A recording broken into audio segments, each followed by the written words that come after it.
I'm delighted to be joined by Mark Hulme, head of Oktagon 74. You've got a massive fight coming up. Dominik Humburger, I know you've said you're going to make him your smash burger. So tell me about this fight and your prediction. Oh man, to be honest with you, I'm actually looking at my chicken breast right now. This time before the fight, things start to shift a little bit. But the one constant is my work that I put in, and I believe in myself, and I've got a game plan. I'm gonna go in there, I'm gonna stick to it, and ultimately, I believe I'm gonna reap the reward. You touch on the chicken breast there, and obviously you love your food. I've seen you on Instagram baking cookies with a blindfold on. So tell me about that. Well, I mean, it can get tricky. It can get tricky, especially if we go off against the head baker. Uh, but yeah, I mean, we have good food in South Africa. I'm not gonna lie to you. Compared to Europe, the quality is even better in South Africa sometimes. Yeah, and I want to talk a little bit more about South Africa because I saw on your social media you did this incredible walk from Johannesburg to Cape Town. So can you tell me a little bit about that experience? Uh, oof, I mean, a a journey of self-discovery. Uh, yeah, it was. I was at a time in my life where uh, I lost hope, and it was a sacrificial journey, if you want. And what I wanted was, how it actually came up is I told my sister I want to meet God on a mountain, and then she laughed and said, "There's a mountain in Cape Town." And this was 2020, so it was like COVID, everything's locked down, you can't cross the borders, no flights. So I just thought like, okay, but I really want this meeting, so I'll walk there. Yeah, and then it took me 50 days to get there. So at the end of the 50 days, what was it like when you finally reached the mountain? What was that experience like? The initial experience, I walked to a place called Diaz Beach. It's in the Cape of Good Hope. It's just like that's what I was looking for. And then after that, one of my friends, Chris Boshoff, he suggested I do this thing, the 13 Peaks Challenge. And I was like, yeah, yeah, yeah, sure. Like, okay, cool. And then when I got home and I Googled it, it's 107 kilometers across 13 peaks in Cape Town. Wow. And that's where ultimately I wanted to meet God. And yeah, I prayed like every peak, I prayed for something. And then the 13th peak or the 12th peak was my peak. And the peak's name was coincidentally Devil's Peak. And when I got to the top, after 3 days of walking, almost quitting, tired, hungry, all I could really ask for or pray for was like, I love you, God, and thank you for the journey. Like that's what life's about. Sometimes we can get a bit too serious, you know, like, oh, I'm fighting Dominik Humburger. Oh, you know, no, I don't have to be that like all day, every day, man. When I get in the cage, I'm gonna switch that shit on and I'm gonna destroy. Like I live for this. I live for today in Prague. There was this guy harassing us on the tram. We didn't stamp our tickets, and he made like as if we had committed a serious crime, and we had to pay him on the spot, which to me felt dodgy as shit. I wouldn't give money to just like a random guy, and then I had to get the police involved because this guy's like pushing the matter.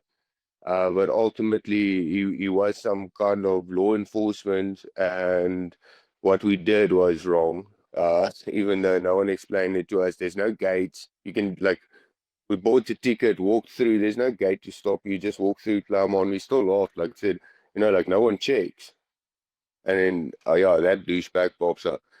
But like I enjoyed that experience. It's like it can get super emotional, but I choose not to indulge in that.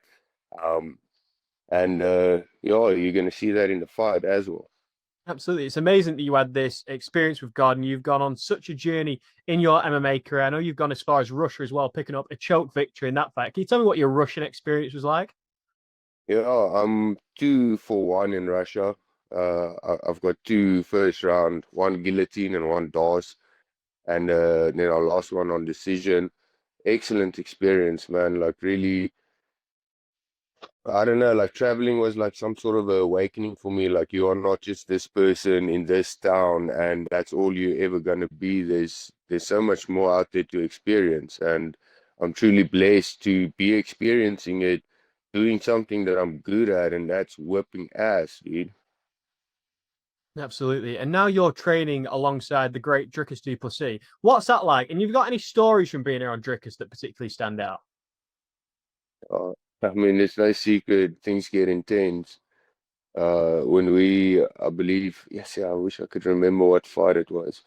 Might have been the one before Whittaker, and we were doing the like supposed to be technical sparring rounds in the PI, and just everyone was like stopping and looking and like like, oh, these guys crazy, like they're going like at that pace, at that intensity, so close to the fight, and it's motivating to know that like a world champion chose me to be there with him. Yeah, it's amazing. And obviously, he's got this huge fight coming up with Khamzat Chimaev, just like you have a big fight coming up. What's your prediction for his fight with Chimaev? I've called it a few times. Under three, Ricky gets it done under three. I wouldn't be surprised if a guillotine lands in the first. That would be like next level, but under three. Absolutely. And then, obviously, assuming you win your next fight, you'll be taking on the winner of Stanton and Engic. What do you think of those two fights? Have you got a prediction for who comes out on top? I'm watching that one with a lot of curiosity. I don't know Engic all that well. I've seen some clips. It looks like a banger. And I actually spent some time with Stanton in Carlo Ivari. And the man seems intelligent, he seems confident, and the way he walked up to Engic made me think maybe he knows something that Engic doesn't. Yeah. And in your career as well, you've also had an experience on The Ultimate Fighter. Can you tell me what that was like? Any standout memories? Yeah, I think the core thing that I've said about that is the metaphorical death that I experienced going through that show. And I mean, if that was a metaphorical death, then you could say that I'm busy experiencing the rebirth. Like I put effort in there, I put energy in there. It wasn't the outcome that I wanted. But now I'm sitting in Europe, in Prague, and I'm gonna fight in the what's this quarterfinals. Hmm. Yeah, I'm fighting in the quarterfinals for what seems to be like a life-changing opportunity.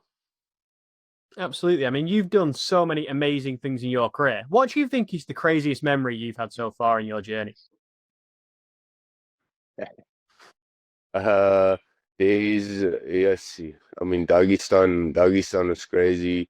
Moscow was even crazier. I had some guy.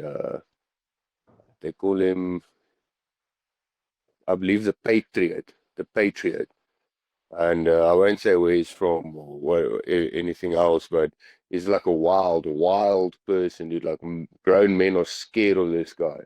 And Dina and we'd been eating our lunch the day before.